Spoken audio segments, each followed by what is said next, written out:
Baik, genap seminggu persidangan iklim COP26 berlangsung di Glasgow. Penganalisis dan juga eksekutif kewangan optimis segala butir perbincangan serta visi yang digaris dalam persidangan itu akan membawa kepada perubahan yang diperlukan perniagaan untuk memainkan peranan lebih besar dalam menguruskan perubahan iklim ini. Pemerhati melihat beberapa langkah serta ikrar yang diambil oleh pemimpin dunia di COP26 mampu merancangkan perniagaan mampan serta usaha pelaburan berterusan ke arah iklim lebih baik.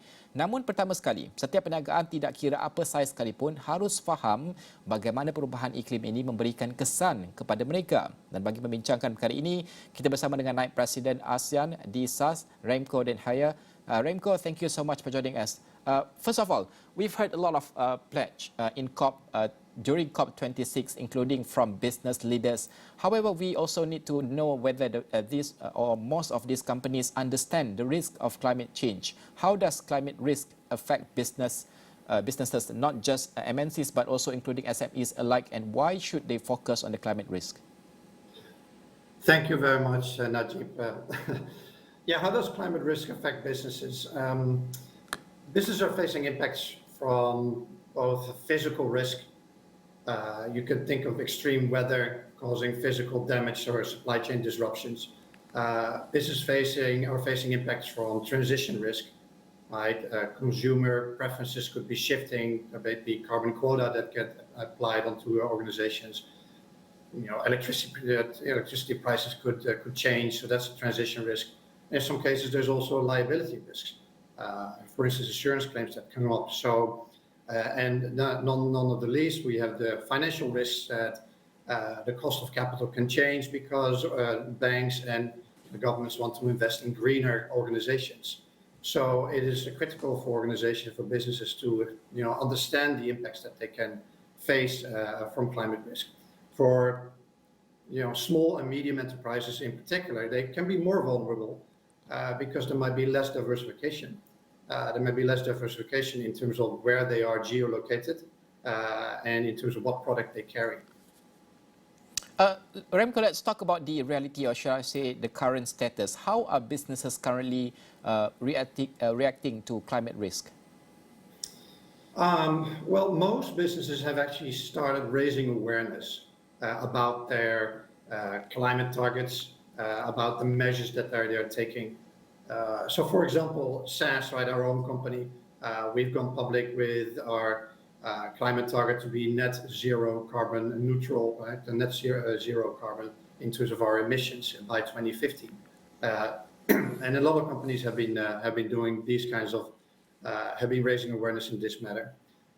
What you also see is that many potentially heavily impacted businesses like oil and gas and manufacturing and utilities, they've actively started analyzing their current and their potential future exposure to climate risk.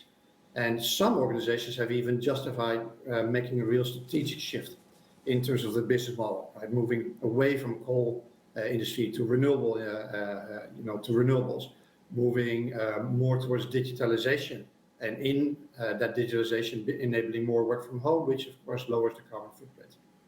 And if I can take an example in the financial industry, we see varying degrees in the financial industry of this journey to integrate climate risk into its enterprise risk management strategy.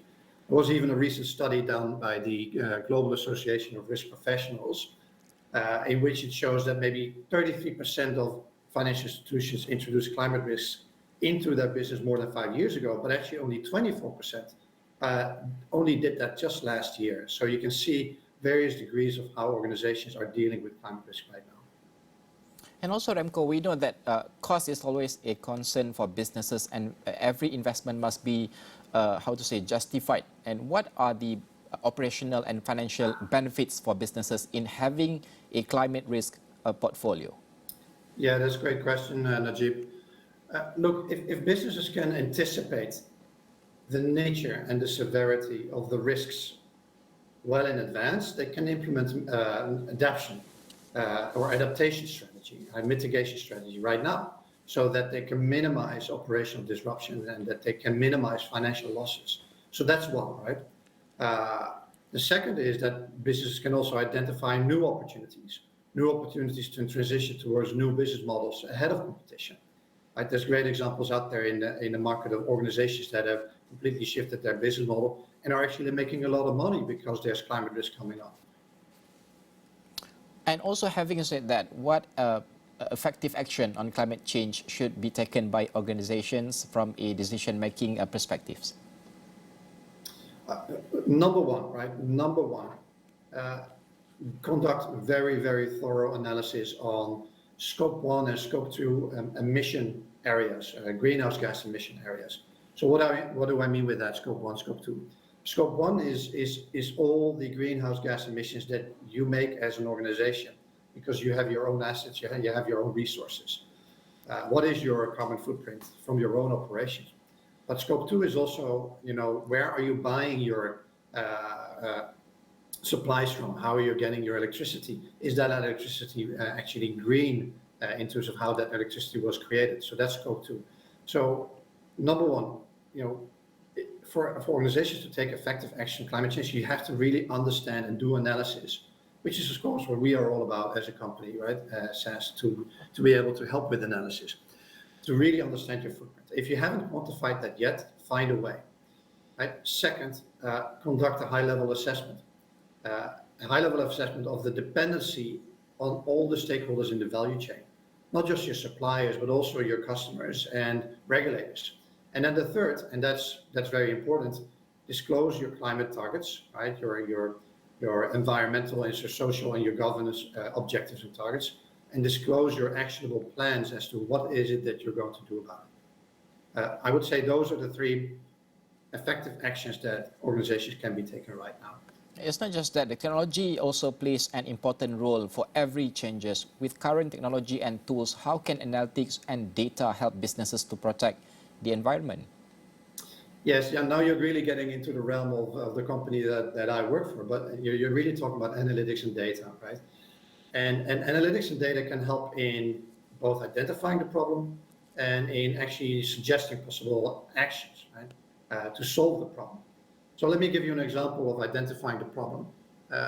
Example of what we've been doing. We've been working together with an organization called the IIASA to really jointly build an AI platform in which we analyze, satellite images can be analyzed of the rainforest.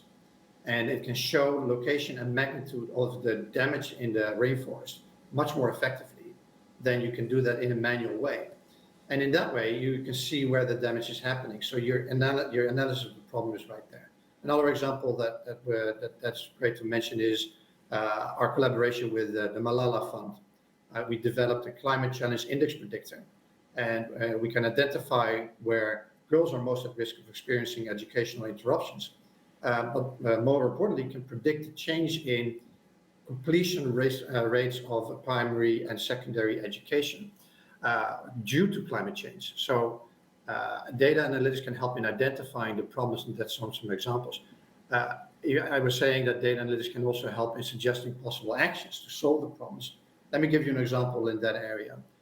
We've launched an integrated risk management platform, our company, that can be used by banks, which is dedicated to conducting climate risk scenario analysis. That assesses the impact of all the various climate scenarios on the financial KPIs, the financial indicators of a bank at the portfolio level and at the counterparty level. And that can provide the bank then with a view of what a potential transition path could be. So some examples of how analytics can give you some actions to solve and give you other ways to solve the problems. All right, Remco, thank you so much for spending time with us. I really appreciate your input on that. Remco Den Haya, iaitu merupakan Naib Presiden ASEAN bagi SAS. Kita berbincangkan tentang bagaimanakah syarikat-syarikat ini untuk menilai risiko perubahan iklim dan juga bagaimanakah perisian ini penting untuk mengukur keadaan semasa dan juga bagaimanakah ia pada akhirnya akan menjimatkan kos dan juga akan membawa syarikat-syarikat ini bersama-sama dalam misi kita untuk membantras ataupun mengawal perubahan iklim ini. Kita akan berhenti rehat sekali lagi. Kembali selepas ini.